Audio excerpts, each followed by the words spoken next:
Halo, perkenalkan, nama saya Michael Jonathan Halim. Kami dari kelompok tim Onodera sangat senang untuk membagikan ilmu mengenai hasil dari tugas besar pada mata kuliah Aljabar Linear dan Geometri yang kedua, yaitu aplikasi pengenalan wajah, yang bisa disebut sebagai face recognition. Jadi aplikasi ini adalah sebuah aplikasi pengenalan wajah di mana kita memberikan dataset yang berisi kumpulan dari wajah-wajah yang nanti akan dites dengan suatu gambar untuk mencari muka terdekat dari si dataset yang sudah tadi kita pilih-pilih gitu. Jadi ini adalah tampilan sekilas dari program kami. Jadi bagaimana sih si face recognition ini bekerja? Jadi yang pertama itu tentu karena kita ingin mencari muka terdekat, perlu kita proses dulu ya si dataset ini gitu untuk menjadi training image. Jadi setelah kita menginsert dataset ini, kita akan mengubah gambar-gambar yang sudah kita masukkan ke dataset menjadi kumpulan dari matriks. Nah, jadi matriks itu nanti akan merepresentasikan dari setiap pixel gambar-gambar tersebut gitu ya. Jadi di sini kita akan memproses setiap image menjadi ukuran 256 kali 256 dan mengubah warnanya menjadi gray gitu ya. Oke, lalu di sini juga ada fungsi reshape image di mana pada algoritma eigenface ini memang diperlukan matriks gambar-gambar tersebut menjadi ukuran 1 kali 256 kuadrat gitu ya. Nah, karena kita ingin menampilkan pada program kami, maka perlu dibentuk ulang gambar-gambar itu menjadi 256 kali 256. Maka kami buat fungsi reshape image ini. Lalu setelah dataset sudah diproses menjadi matriks-matriks, kita akan lanjut ke algoritma utama dari eigenface tersebut. Yaitu yang pertama kita dengan mencari si mean face. Jadi mean face di sini adalah wajah rata-rata dari semua gambar dataset yang kita masukkan gitu ya. Jadi setelah melakukan proses fungsi ini akan dihasilkan si mean face tersebut. Nah, setelah kita mendapatkan mean face-nya, kita perlu menghitung difference. Jadi difference ini adalah hasil pengurangan dari setiap matriks face yang sudah tadi kita proses dengan si mean face tersebut gitu. Lalu setelah kita sudah menghitung difference, kita dapatkan difference dan sekarang kita hitung si covariance. Jadi covariance di sini nanti akan sangat penting untuk mencari si eigen value dan eigenvektornya. Maka dari itu kita hitung dengan mengkalikan difference dengan transpose dari difference itu. Assalamualaikum warahmatullahi wabarakatuh. Salam sejahtera, salam kebajikan, Om Swastiastu, Namo Buddhaya. Perkenalkan, nama saya Fahri Muhammad Mahendra dengan NIM 1352145. Ingin menjelaskan lebih lanjut terkait cara mencari eigenvalue dan eigenvektor dari covariance yang telah didapatkan oleh teman saya, Michael Jonathan. Jadi mungkin langsung aja ya, langsung ke topiknya. Di sini kita akan membahas beberapa algoritma yang akan dipakai untuk mencari eigenvalue dan eigenvektor. Yang pertama itu ada namanya given rotation.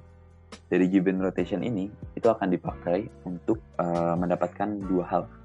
Yang pertama itu, kita bisa dapetin Heisenberg form.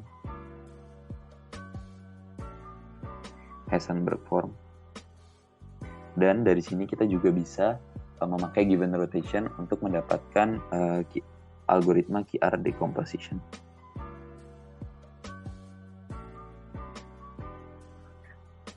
Setelah itu, dari algoritma Heisenberg form dan QR decomposition yang digabungkan, keduanya akan membentuk yang namanya QR algorithm.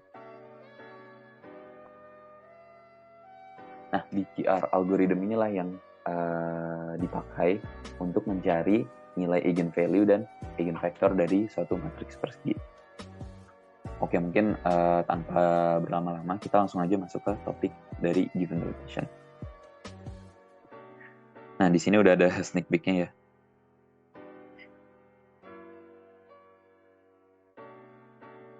Nah, jadi given rotation itu apa sih?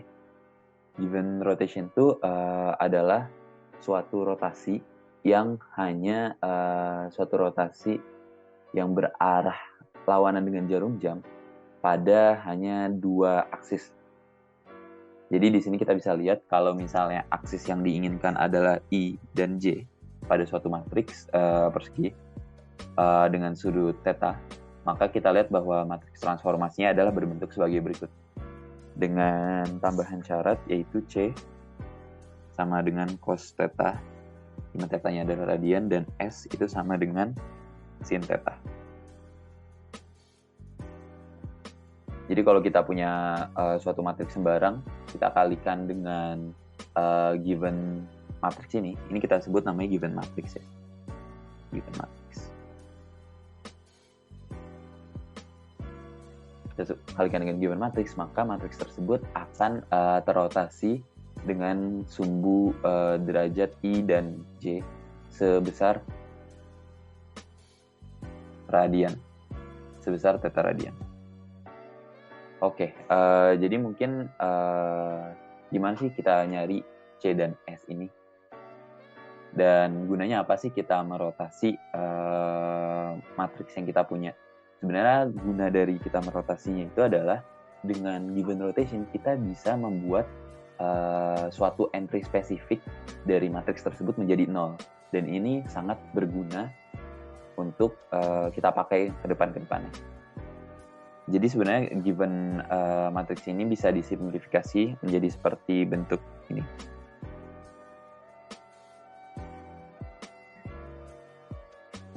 C min S, SC, kita kalikan dengan AB.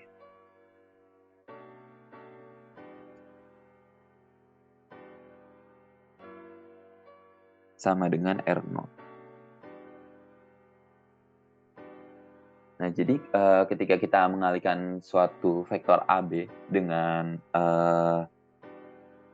given matrix ini yang udah disimplifikasi, kita bisa membuat entry dari B itu menjadi 0. Kalau jadi A-nya itu kan jadi R, tapi kalau B-nya itu menjadi 0. Nah, caranya itu gimana? Cara kita nyarinya? Caranya seperti ini. Nah, kita kan tahu kalau matriks tersebut itu kan dirotasi ya. Sementara kalau suatu matriks dirotasi, vektor panjang dari vektornya itu kan pasti konstan. Dari sini kita bisa mendapatkan suatu informasi. Informasi tambahan yang kita ketahui itu adalah R sama dengan A kuadrat plus B kuadrat dikali A. Kira-kira kayak gini. Jadi panjang dari R itu adalah panjang dari vektor R0 itu sama dengan panjang dari vektor AB. Kira-kira kayak gitu pertama-tama. Lalu kita bisa langsung coba menggunakan perkalian matriks seperti pada umumnya. Kita dapatkan adalah AC dikurang BS sama dengan R. Bisa dilihat ya, ini dikali ini sama dengan ini. Dan yang kedua adalah ini kali ini sama dengan ini. Atau kalau aku tulis, yaitu jadinya SAS ditambah BC sama dengan 0. Oke, dari 3 persamaan ini kita bisa mencari C dan S dalam A dan B dan R. Kira-kira seperti itu. Nah, cara itu gimana? Caranya mungkin kita lanjut aja ke halaman selanjutnya. Oke, dari persamaan ini kita bisa dapetin persamaan baru ya. Dari sini kan kita dapat AS sama dengan minus BC. Habis itu kita punya lagi S sama dengan minus BC per A. Kita sebut persamaan 1. Nah, persamaan 1, ini kita sebut mungkin persamaan 4 ya. Ini persamaan 1, ini persamaan 2, dan kalau yang ini 3. Oke, kita substitusi persamaan 4 ke persamaan 2. Dari situ kita dapat apa? Dari situ kita langsung aja kita tulis nanti AC dikurang B-nya substitusi jadinya minus kali minus jadi plus B kuadrat dikalikan dengan C per A sama dengan R.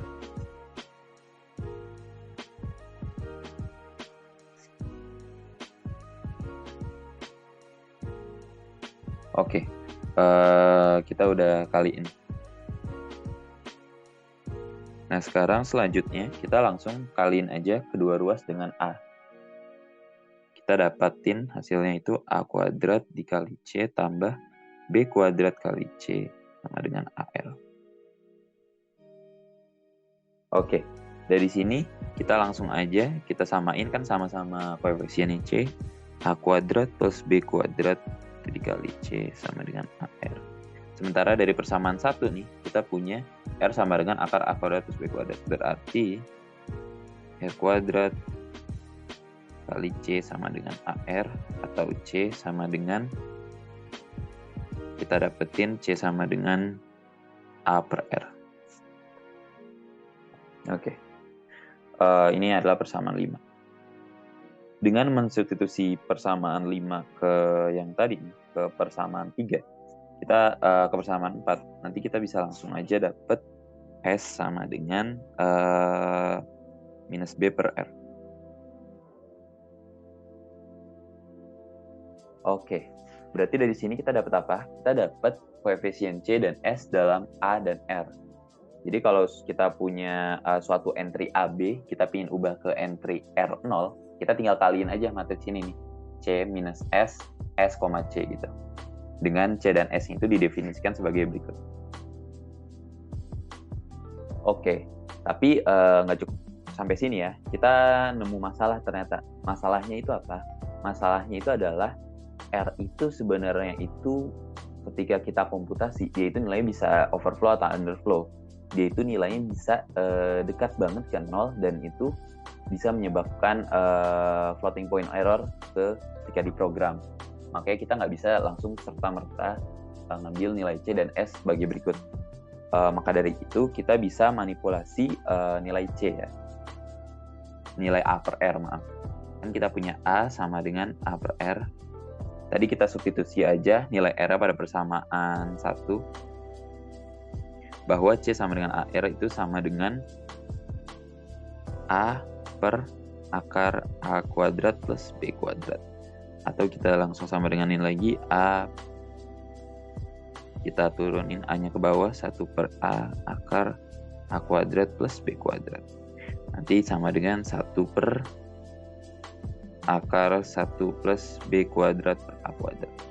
Nah, di sini kita bisa lihat kan teman-teman, kalau nilai dari C itu pasti nilai dari penyebutnya itu. Nilai dari penyebutnya itu pasti lebih dari 1. Lebih dari sama dengan 1. Maaf. Pasti dia itu lebih dari sama dengan 1. Karena dia lebih dari sama dengan 1, maka kan nggak mungkin kita ngebagi suatu hal dengan nilai yang deket ke 0 gitu. Jadi nggak mungkin hasilnya jadi gede banget 1 per berapa gitu. Nah, kira-kira seperti itu. Oke, mungkin lanjut aja. Nah, kalau gitu mungkin kita bisa langsung lihat ke algoritmanya aja ya. Gimana cara kita ngeimplementasiin untuk given rotation-nya.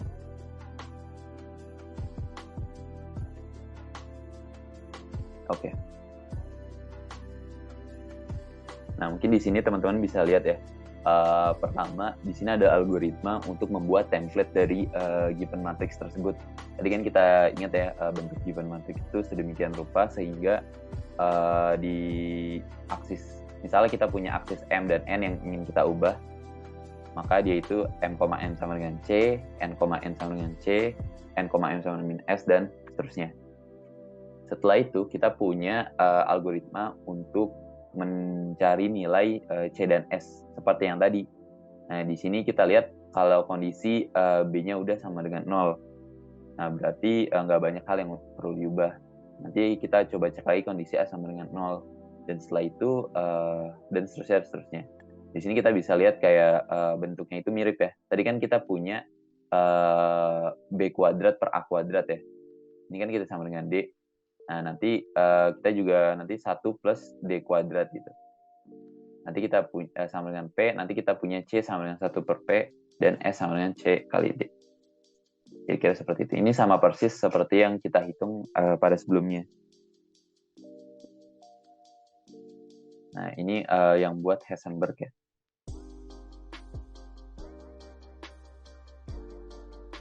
Oke, mungkin balik lagi ke perhitungannya.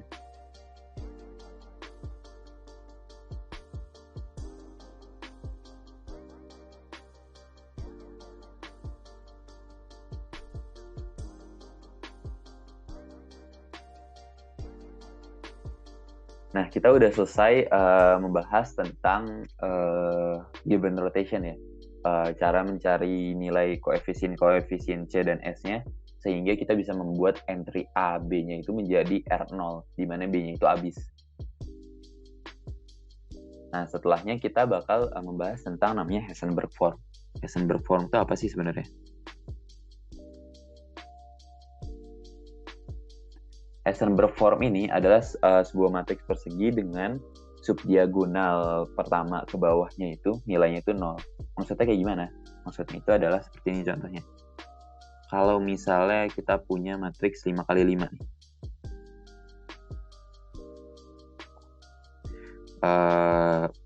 Kalau aku tulis bintang, itu nilainya itu berarti asal ya, boleh berapapun.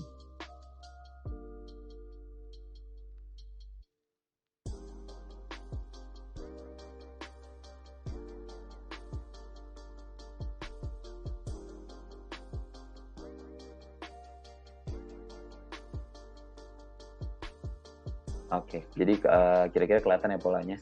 Kalau bentuk Heisenberg form itu, sebenarnya Heisenberg form segitiga bawah sih, segitiga atas.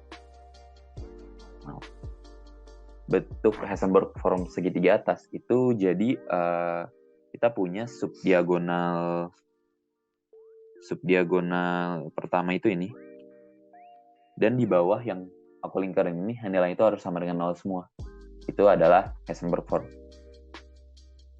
Kira-kira seperti itu. Nah, jadi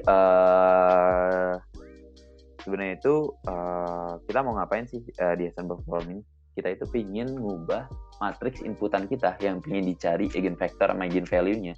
Jadi Heisenberg form. Nah, caranya itu kayak gimana?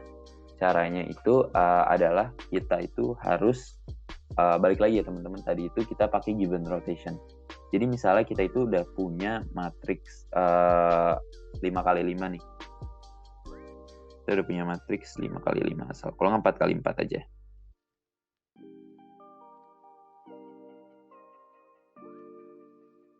Gimana yang bintang itu nilainya itu boleh berapa aja ya.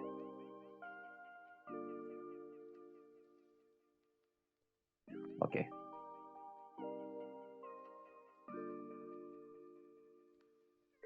Yang 5 itu nilainya boleh berapa aja. Hal yang pertama kita lakukan adalah kita pingin ngubah nih yang aku lingkarin ini jadi 0 kan, biar dia jadi Heisenberg form. Caranya itu gimana? Caranya itu kita melakukan rotasi pada sumbu aksis yang ini. Kita melakukan rotasi pada sumbu aksis dan yang ini. Setelah itu apa yang dilakukan? Yang dilakukan adalah kita ngambil A, B-nya. Itu adalah bagian yang ini, A, B. Ini A, ini B. Tadi kan kita coba ingat lagi ya. Dengan given rotation itu, kita bisa ngubah entry A, B jadi R,0. Maka dari itu, nanti entry dari ini, A ini, dia itu bakal jadi R, sementara yang ini itu jadi 0. Kira-kira seperti itu. Jadi kalau aku tulis transformasinya, yaitu kan nanti given 2,3 itu aksis 2,3, aksis rotasi 2,3, dan dia itu bentuknya jadi akan seperti ini.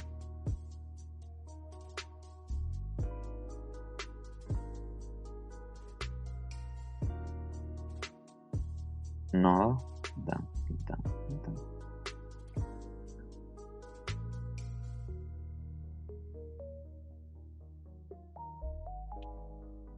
Ya, bentuknya itu kira-kira bakal jadi kayak gini.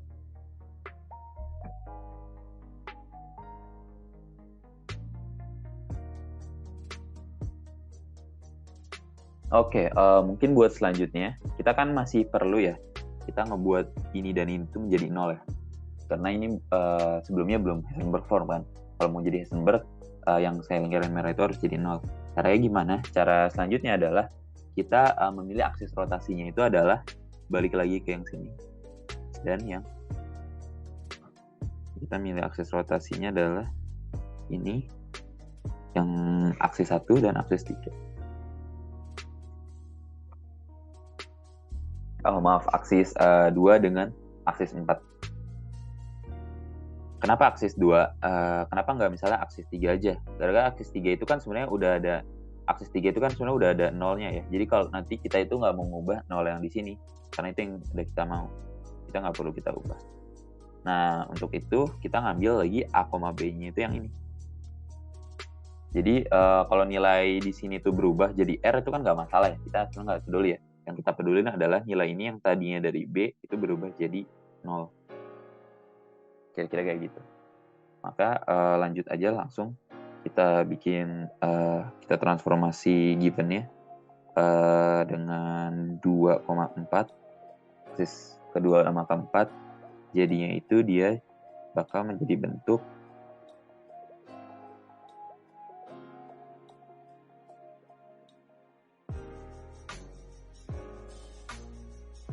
seperti ini ya teman-teman. Dia bentuknya bakal menjadi seperti ini. Lalu pada hal yang terakhir itu kita pengen ngubah, kita given rotation lagi, tapi di sini tuh kasusnya lumayan spesial. Di sini tuh ya kasusnya itu lumayan spesial. Yang kita ambil itu bukan ini dengan yang ini. Yang kita ambil tuh bukan yang ini sama yang ini lagi. Bukan 2 dengan 4. Kenapa bukan 2 dengan 4?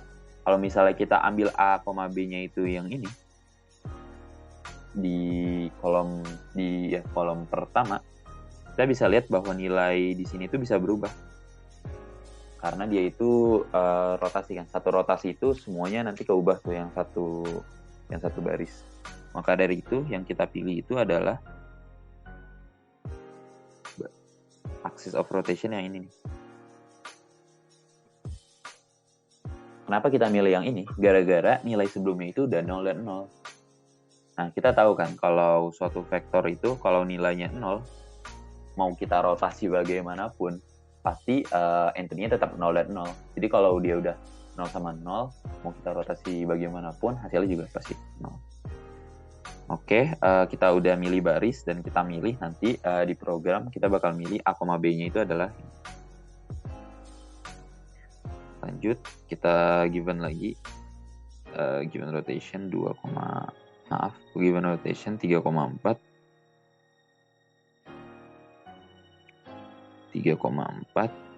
nanti hasilnya itu bakal menjadi seperti ini.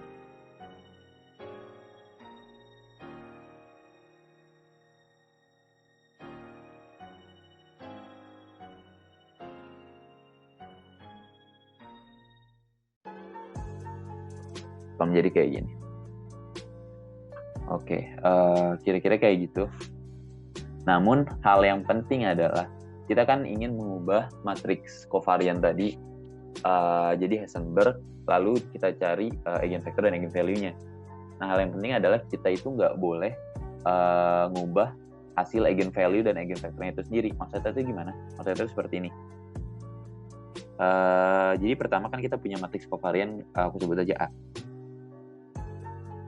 Nah, kalau aku kaliin G yang awal ini 2,3 dengan A, dia itu hasilnya bakal berubah.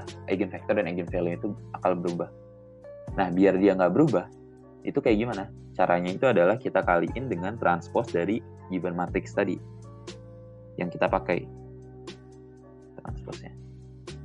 Jadi kita kaliin dengan transpose-nya juga di bagian kanannya gitu.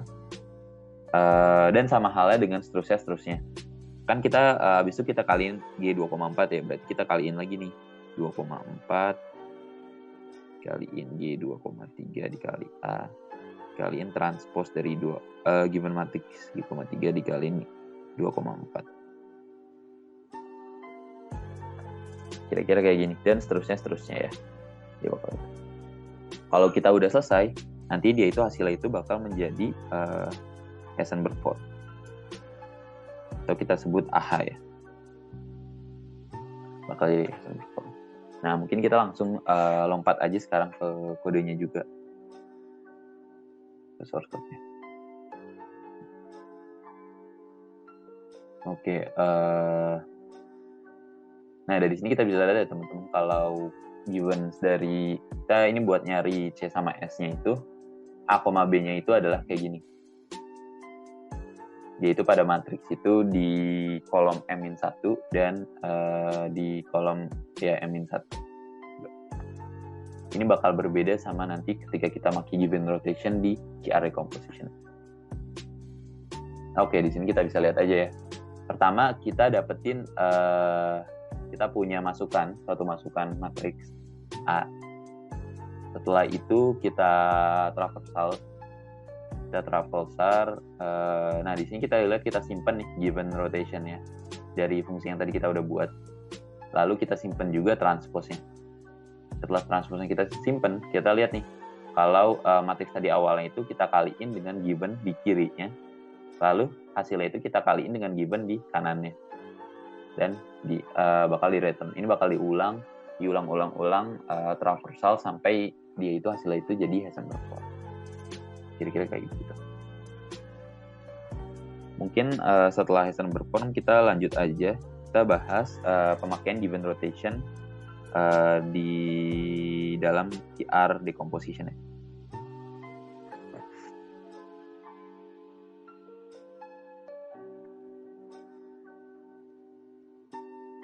Oke, QR decomposition sekarang.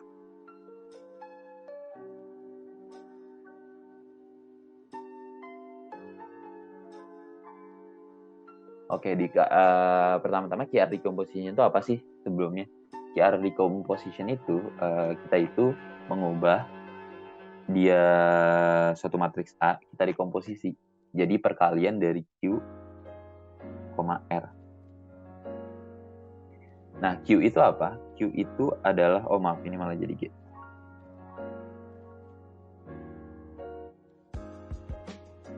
Q itu adalah matriks ortogonal ya.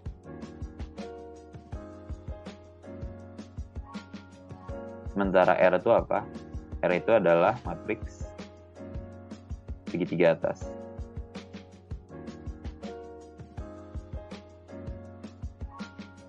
Oke. Nah, mungkin teman-teman udah familiar ya dengan matriks segitiga atas. Dia itu udah mirip-mirip dengan Heisenberg form. Jadi mungkin aku contohin singkat aja. Contoh matriks segitiga atas itu kayak gimana? Bentuk umum matriks segitiga atas itu seperti ini. Jadi misalnya kita punya 4.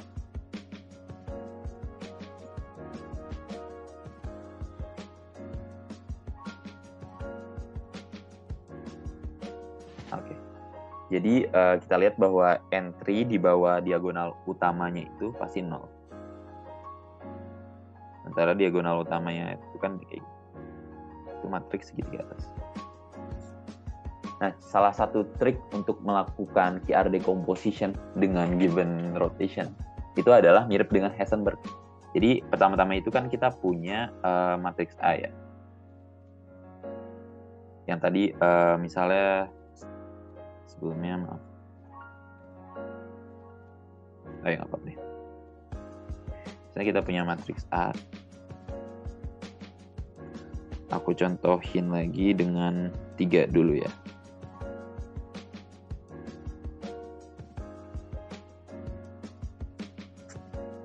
Nah, matriks A ini kita ubah dulu pertama kali menjadi matriks segitiga atas.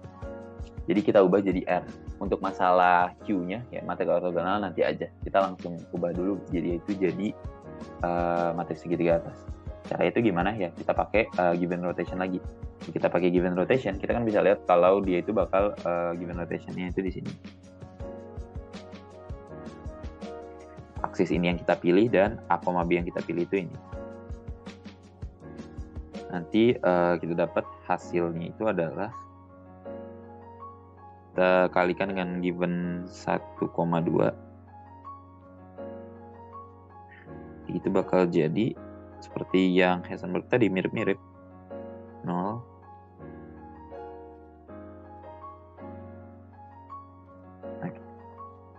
Dan dengan cara yang sama, kalau kita transformasi lagi nih, kita transformasi dia itu G dengan G, kan setelah itu kan sama kayak Heisenberg tadi ya, kita ngambil yang ini, kita ngambil aksis yang ini dengan yang ini, nanti bakal jadi 0. Nanti kita punya given 1,3 aksis ke-1 dan aksis ke-3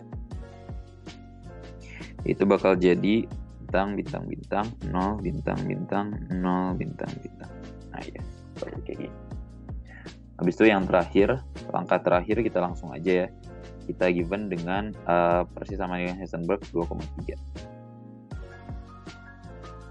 Aksisnya 2,3. Kenapa 2,3 tadi? Karena kita lihat bahwa di bagian kirinya itu dia udah 0. Jadi walaupun kita rotasi vektornya, dia nggak bakal berubah panjangnya, karena 0 tetap. Vektor yang panjangnya 0 itu kan pasti cuma 0,0 ya, nggak ada kemungkinan lain. Terus kita pilih A, B-nya yang ini. Nanti kita bakal dapat adalah 0. Nah ya, jadilah dia matriks segitiga atas adalah R. Oke, jadi sebenarnya kita itu ngapain kan, ngubah A jadi R, tapi Q-nya kita nggak tahu. Sebenarnya itu cara itu kayak gini, kita bakal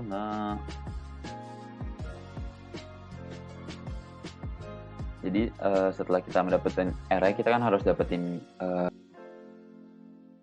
maaf, aku ulang. Jadi setelah kita dapetin R-nya kan kita harus dapetin Q-nya ya. Jadi coba kita recap. Ketika kita punya matriks A, kita ingin dikomposisi jadi QR. Untuk mendapatkan R-nya, kita harus mengalihkan A dengan given yang kalau di kasus ini adalah 1,2 dikalikan dengan given 1,3 dikalikan dengan given 2,3. Itu adalah R. Jadi nanti untuk Q-nya adalah ternyata kalau kita dapat Q transpose-nya itu adalah hasil dari given itu kita akumulasi sendiri nih.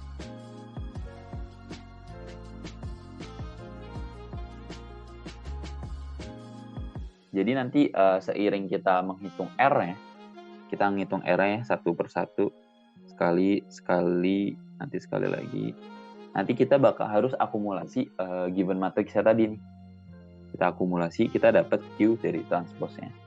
Nanti kalau kita transpose ulang, dapat deh kita Q dan R-nya.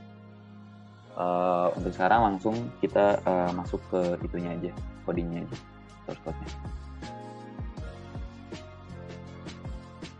Oke, di sini kita lihat ya, Fourier decomposition. Kita punya traversal. Pertama, kita inisialisasi dulu Q transpose, itu adalah matriks identitas, biar ada hal yang kita bisa kalikan. Di sini kita ambil givens dari MNQR ya. Nah, di sini kita lihat ya, kalau aku pakai givens-nya itu beda ya sama Heisenberg. Nah, di sini tuh beda itu gimana? Bedanya itu adalah perbedaan utamanya itu adalah ini. Kalau buat givens kita nyari konstan CS-nya itu, kita nyeting A sama B-nya itu seperti ini. Jadi M, dan N, M. Kalau di sini kan min 1 sama min 1. Itu kira-kira perbedaannya. Oke, mungkin kita lanjut aja. Nah, dari sini kita udah punya given matriksnya. Kita akumulasi Q transpose. Yaitu kita kalikan Q transpose pada iterasi sebelumnya, kita kalikan dengan given yang sekarang. Jadi kita kaliin ke kiri mulu, dan matriksnya pun juga kita kaliin ke kiri mulu. Itu matriks awalnya kita kaliin ke kiri. Nah, nanti matriks inilah yang bakal jadi R, dan Q transpose yang jadi Q transpose. Untuk dapetin Q-nya balik, kita harus nge-transpose balik tanpa dot transpose. Nanti hasilnya itu jadi Q dan R-nya. Kira-kira kayak gitu untuk QR decomposition. Oke, balik lagi kita ke drawing boardnya.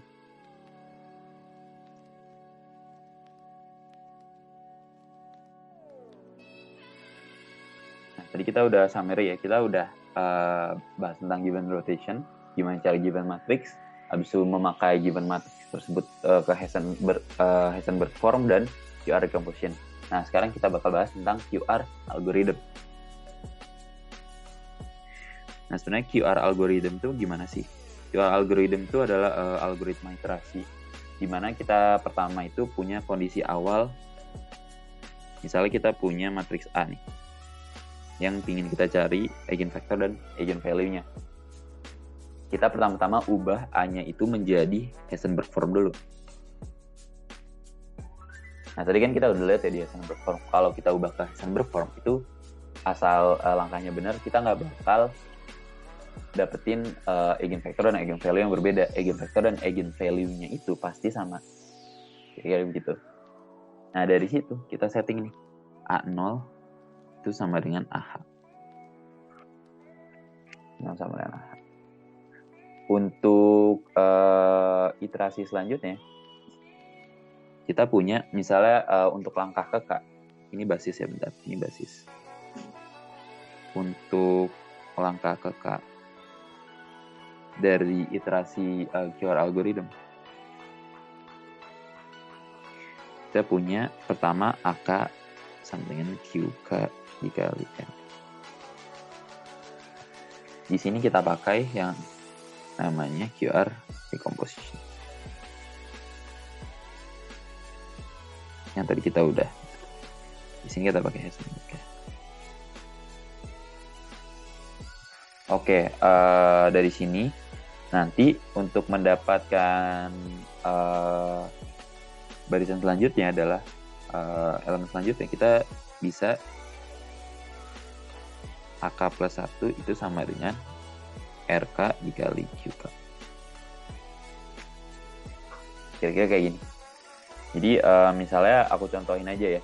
Kita misalnya tadi kan AO itu kan sama dengan AH ya. Kita contoh. AO sama dengan AH. Ini starting condition-nya ya, starting condition. Nanti kita punya dari AO kan kita dekomposisi jadi QO, A sama RO. Kita punya A1 sama dengan R1 dikali Q1. Untuk selanjutnya kita punya A2 sama dengan, nanti setelah A1 kita dekomposisi lagi, jadi Q2 sama itu kita balik lagi nih. Sama dengan R2 kali Q2. Nanti seterusnya sampai iterasi ke K, AK plus 1 sama dengan R1 dikali Q1. RK dikali QK. Kira kayak gitu. Itu buat QR algorithm.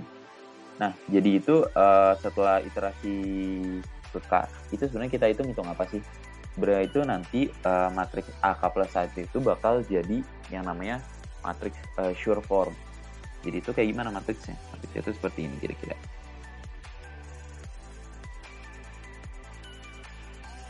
Misalnya di matriksnya itu besarnya misalnya itu 4 ya.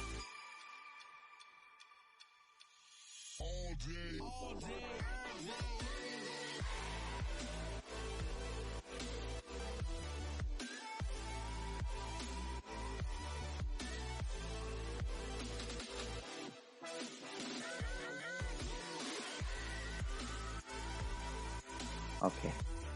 Nah, matriks sure form itu gimana sih maksudnya?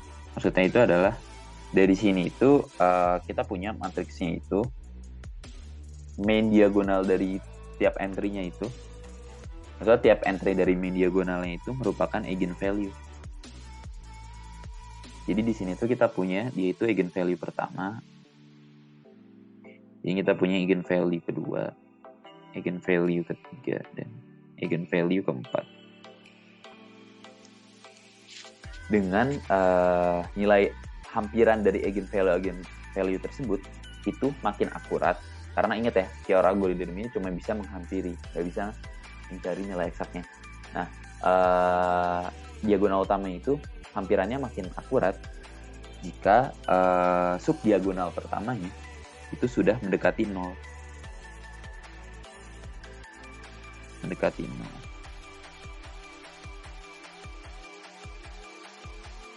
Kira-kira kayak gitu. Nah, makanya kita lakuin QR algorithm berkali-kali hingga kita nyadar kalau subdiagonal itu nilainya itu udah mendekati 0 semua. Kira-kira kayak gitu. Namun ada kasus ketika subdiagonal itu enggak mendekati 0. Jadi mendekati suatu nilai tertentu yang lebih dari 0.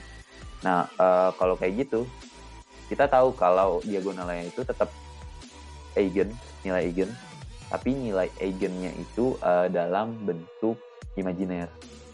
Tetapi pada kasus ini, pada kasus kovarian, karena kovarian itu adalah matriks yang simetrik, kita nggak bakal nemuin kasus di mana hal tersebut terjadi. Jadi harusnya aman. Harusnya itu subdiagonalnya itu semuanya mendekatikan 0. Kira-kira kayak gitu. Nah, alasan kita memakai Heisenberg form itu adalah biar subdiagonalnya tadi nih, subdiagonal yang hijau ini, itu tambah cepat mendekatikan 0 dengan iterasi yang seminimal mungkin. Jadi hanya untuk beberapa kali rotasi, dia itu lebih cepat mendekatikan 0 sehingga kita lebih dapat hampiran eigenvalue-nya itu yang lebih akurat. Kira-kira kayak gitu. Nah, ini kan baru dapat eigenvalue ya. Gimana kalau buat cari eigenvektornya? Untuk cari eigenvektornya sendiri, kita tinggal mengakumulasi nilai Q0, Q1 sampai dengan QK-nya. Jadi kalau di sini kita lihat kan kita punya nilai Q0,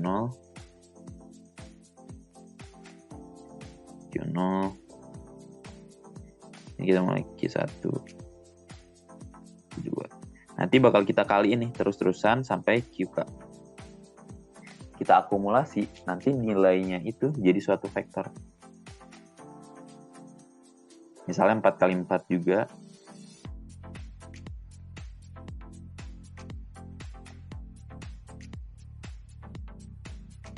Oke, vektor 4 kali 4. Dan tiap kolom dari matriks baru ini, yaitu akumulasi dari Q tiap iterasi, itu adalah eigenvektor dengan eigenvalue yang berkorespondensi itu dengan di kolom yang sama. Jadi maksudnya gimana? Maksudnya sini. Jadi di sini kan kita lihat dia itu kolom 1 ya. Maka dengan kalau eigenvalue-nya adalah lambda 1, maka eigenvektornya itu adalah yang di sini. Di sini kita lihat untuk lambda 3, eigenvalue yang lambda 3, maka eigenvektornya adalah di sini. Oke, mungkin dari sini aku langsung aja masuk ke dalam source code-nya. Oke, eigenvalue. Nah, dari sini kita lihat ya, compute eigenvalue dengan akumulasi Q. Jadi pertama, kita punya matriks masukan yang ingin kita cari eigenvalue dan eigenvektornya. Kita ubah dulu ke Heisenberg form. Di sini kita ubah. Lalu kita bakal QR iteration. Nah, QR iteration itu kayak gimana? QR iteration-nya itu itu bakal seperti ini.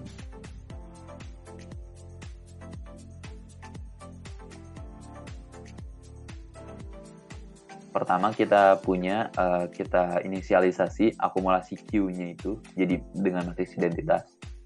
Lalu untuk iterasi sebanyak n, berarti dari i sampai n ya. Kita punya dulu Q dan R-nya itu kita dikomposisi di matriksnya. Yang tadi A, ini tuh matriks A itu kita jadiin Q dan R. Nah, matriks yang baru nih pada iterasi selanjutnya itu adalah perkalian dari A, R dengan Q. Jadi kayak dibalik gitu. Lalu di sini kita bisa lihat kita akumulasi Q dengan kita lihat ya kalau Q-nya itu kita kaliin dengan Q yang di sini. Jadi kita kaliin ke kanan aja untuk dapetin eigenvektor. Kita kaliin ke kanan. Jadi nanti kita punya Q0 kali Q1 kali Q2 kali Q3 dan seterusnya. Dan nanti bakal kita adikkan.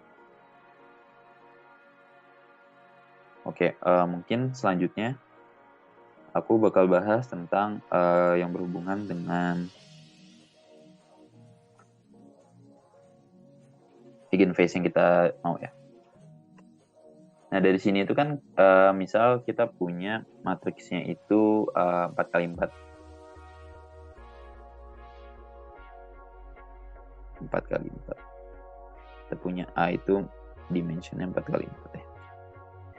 Kita bakal dapat jangan 4x4 deh. Misalnya kita punya 10x10. Kita bakal dapat 10 eigenvector. Dan 10 eigenvalue. Ini di luar kalau eigenvector dan eigenvalue-nya berbeda ya. Oke, kita punya 10 eigenvector dan eigenvalue. Oke, dari eigenvector eigenvalue ini kita nggak ngambil semua serta-merta semua eigenvector dan eigenvalue. Yang kita ambil adalah hanya K eigenvalue terbesar. Nah, kita ngitung berapa banyak yang kita ambil, yaitu nilai K yang kita ambil itu gimana? Kita ngitungnya itu dengan memakai threshold. Jadi gimana caranya? Pertama itu kita semua nilai eigenvalue-nya. Dari I sama dengan 1 sampai 10. Jadi kita tambahin ya. Eigenvalue 1, IV1 ditambah IV2, eigenvalue kedua sampai dengan eigenvalue ke IV ke 10. Ini dengan asumsi kita udah sort dulu ya teman-teman. Kita udah sort dulu. Jadi eigenvalue 1 itu udah paling besar, eigenvalue kedua itu 2 paling besar dan seterusnya. Nah, setelah itu kita iterasi nih. Kita cek apakah eigenvalue 1 per sum itu udah lebih besar daripada 95%. Ini 95% itu kita sebut threshold-nya. Ini threshold.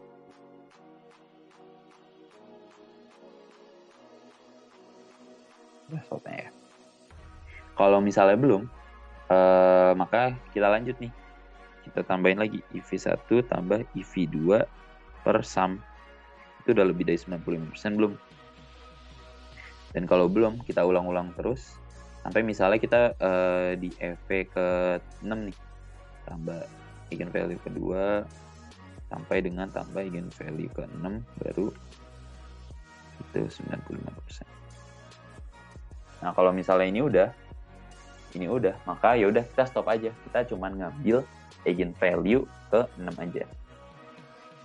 Kenapa kita ngambil eigenvalue ke 6 doang? Nah, sisanya itu gimana dong 4-nya lagi? Nah, 4-nya lagi itu nilai eigenvalue-nya itu sangat kecil, jadi kita bisa anggap dia itu cuma jadi noise aja di datanya.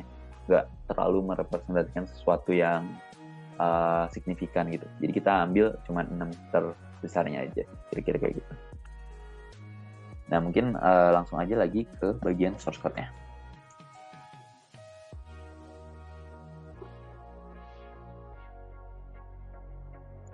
Nah, di sini kita bisa lihat ya teman-teman, kalau kita ngambil eigenvalue, K eigenvalue terbesar ya. Kita ngambil K eigenvalue yang paling besar. Jadi pertama, ini masukannya itu adalah array of eigenvalue. Array of eigenvalue-nya itu kita sort dulu pertama. Kita sort.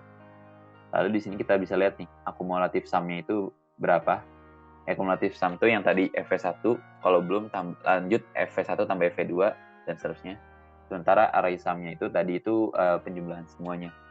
Kita lihat akumulatif sum dibagi array sum itu kurang dari sama dengan threshold atau enggak. Kira-kira kayak gitu. Nah, kalau enggak, kita lanjut, kita catat dia itu ada di indeks keberapa. Lalu kita tambahin 1. Dan ini itu bakal looping terus-menerus hingga dia itu lebih dari threshold. Threshold yang kita setting itu adalah tadi 95%. Nah, nanti dia bakal ngebalikin I-nya itu adalah jumlah K yang kita ambil. K terbesar yang kita ambil. Kira-kira kayak gitu. Nah, dari sini tadi itu sebenarnya itu aku tuh ngecatat akumulatif array. Akumulatif array itu apa? Akumulatif array itu sebenarnya cuman catatan dari indeksnya ya, indeks dari eigenvalue. Kan karena input array-nya itu sebenarnya itu nggak atas hosted ya. Dan input array-nya itu sebenarnya array of eigenvalue itu sebenarnya itu berkorespondensi dengan eigenvektornya ya. Jadi kita harus nyatet nih di eigenvalue keberapa, di kolom keberapa yang kita ambil. Misalnya kita ngambil eigenvalue di kolom ke-1, 3, sama 5. Maka vektornya itu, vektor yang kita ambil juga harus di kolom 1, 3, dan 5. Kayak dia itu buat mencatat indeksnya. Nah, dari sini kita lihat bahwa nanti ada array eigenvalue dan array eigenvector. Jadi dengan masukkan array of eigenvalue dan array of eigenvector, kita punya nanti dia itu dan di sini tadi fungsi yang kita bahas, dia itu nanti array of index, dan K itu berarti banyaknya yang diambil. Nanti kita referensi di sini. Index itu sama dengan array of index yang ke I. Nah, berarti yang kita ambil itu stem itu akumulasinya ya. Akumulasi dari temporary variable dari eigenvektornya itu adalah yang indeks ke IDX. Nanti bakal semuanya disimpan ke RK eigenvektor. Nah, RK eigenvektor ini nanti baru kita balikin ke return dari fungsinya. Kira-kira kayak gitu. Itu isinya itu array dari eigenvektor K terbesar. Kira-kira segitu dulu penjelasan dari saya terkait dengan mencari K eigenvektor terbesar dari suatu matriks kovarian. Segitu saja dari saya. Mohon maaf jika ada kesalahan. Mohon mundur diri, pamit. Wassalamualaikum warahmatullahi wabarakatuh.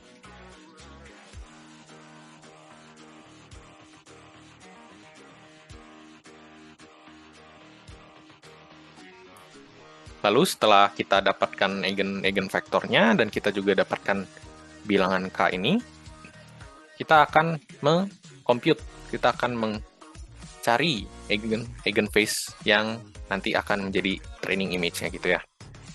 Jadi kita akan mengkalikan setiap eigenvektor yang sudah kita dapatkan sebanyak K dengan si difference yang sudah kita hitung pada step-step awal gitu ya. Lalu karena ini dikalikan sebanyak K kali, maka nanti akan menghasilkan sebanyak K eigenphase. Oke, jadi setelah kita lakukan proses eigenphase, kita akan mencari dari kombinasi linear tersebut. Jadi kita lakukan perhitungan dengan mengalihkan setiap difference dengan setiap eigenphase yang tidak dapatkan gitu ya, sebanyak K gitu. Jadi kita akan lakukan dot product untuk setiap difference dan setiap eigenphase yang akan menghasilkan sebuah nilai yang merupakan weight. Maka dari itu, untuk setiap difference akan menghasilkan sebuah vector of weight yang berukuran 1 kali K. Maka karena kita akan mengkalikan untuk setiap difference, maka nanti akan menghasilkan sebanyak M kombinasi gitu.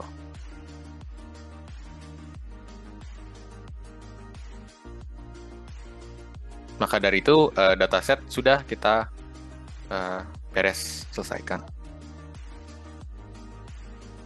Baik, perkenalkan, saya Muhammad Jiwi Bisono dari kelompok yang sama juga ya, di Monodera. Ini akan menjelaskan mengenai proses dari awal masukin test image sampai akhirnya keluar image yang lengkap dari dataset. Nah, bagaimana caranya? Pertama tuh jelas ya, itu image-nya dimasukkan dulu ke dalam program. Nah, hampir sama loading tiap image buat dataset. Untuk test image juga, dia bakal menjadikan value per pixelnya dimasukkan ke dalam matriks, lalu dicari jaraknya ke mean phase ya, atau wajar rata-rata, yang tadi juga udah disebutkan. Nah, setelah itu juga bakal dicari weight-nya atau kombinasinya yang tadi udah dijelaskan oleh Michael. Tapi untuk test image ini, nah setelah kita udah punya matrix weight-nya untuk test image, bagaimana kita mencari jarak terdekatnya, itu caranya dengan Euclidean distance. Euclidean distance ini kurang lebih hampir mirip dengan jarak 2 titik ya, mungkin, atau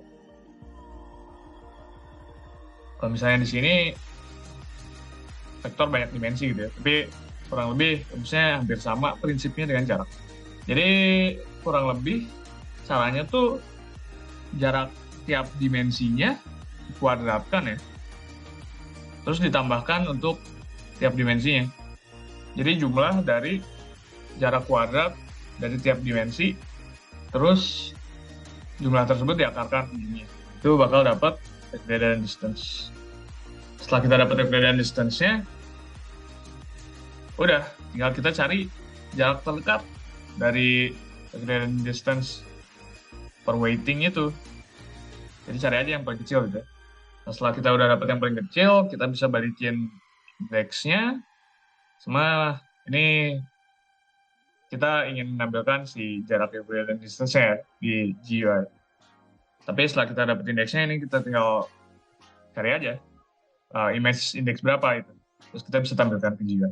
Nah, mungkin kita langsung ke demo aja ya. Mungkin dari awal. Dari awal pemanggilan program itu sebentar.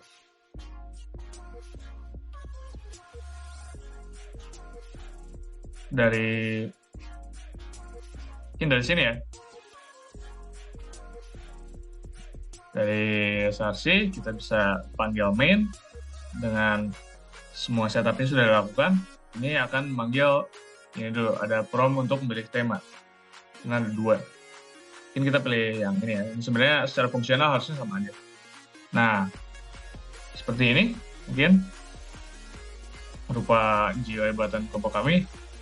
Nah, untuk fungsionalitasnya, untuk melihat dataset yang tadi sudah dijelaskan, bisa dengan ini kita memilih folder dataset mana yang mungkin ingin kita jadikan sebagai dataset. Ini isinya harusnya foto ya, dan dataset yang bagus itu fotonya harusnya pas, konsisten di ya close up. Nah, mungkin kita pilih yang ini. Nah, lalu program ini akan menjalankan proses yang tadi sudah dijelaskan di background.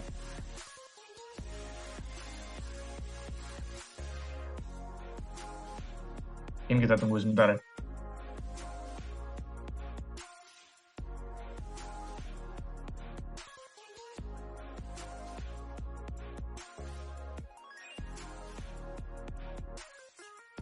Nah, setelah proses loading selesai, kita bisa masukkan test image.